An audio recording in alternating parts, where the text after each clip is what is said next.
ਦੋਸਤੋ ਜਦੋਂ ਵੀ ਸਾਡੇ ਕੋਈ ਘਰ 'ਚ ਆ ਜਾਂਦਾ ਹੈ ਤੇ ਅਸੀਂ ਉਹਦੇ ਲਈ ਚਾਹ ਜਾਂ ਠੰਡੇ ਦੀ ਪੇਸ਼ਕਸ਼ ਕਰਦੇ ਹਾਂ ਤਾਂ ਅਕਸਰ ਮਹਿਮਾਨ ਕਹਿ ਦਿੰਦੇ ਆ ਚਾਹ ਨਹੀਂ ਠੰਡਾ ਚਲੇਗਾ।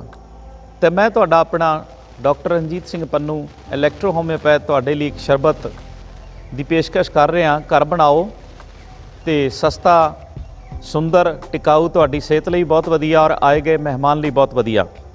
करना दोस्तों की है कि 100 ग्राम सुक्के औले तुसी पंसारी तो लिया सकते हो, लिया के उन्होंने चंगी तरह साफ सुथरे बना लो, वो गिटका वगैरह कढ़ दो तो उन्होंने पीस लो ग्राइंडर दे विच मिक्सी दे विच घर पीस के उन्होंने 1 किलो पानी लै लो, उहदे विच उन्होंने उबालना रख दिओ। जदों पानी अद्धा लीटर रह जाए तो उन्होंने चंगे मलमल के कपड़े विच या बहुत बरीक छाननी विच छान लो 2-3 बार ताकि वो जिहड़ा औले का पाउडर है वह पासे हो जाए।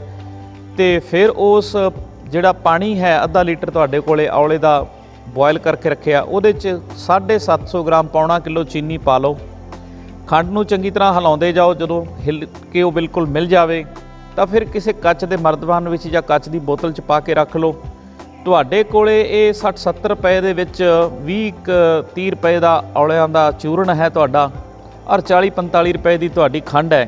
60-70 रुपए दे विच तुहाडे कोले 1 लीटर बहुत वधिया शरबत तैयार हो गया।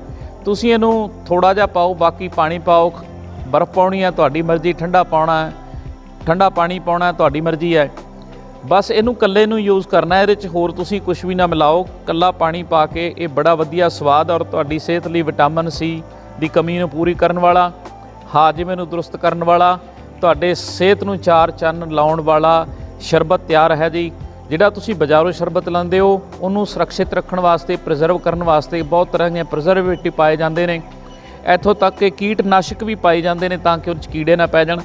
और जिहड़ी खंड की थां ते स्क्रीन वरती जाती है तुहाडा उहदे तो भी खैड़ा छुटदा है। तुसीं घर दे विच बना के अपनी सेहत लई और आए गए मेहमान की सेहत लई बहुत अच्छा शरबत घर बना के प्रयोग कर सकते हो।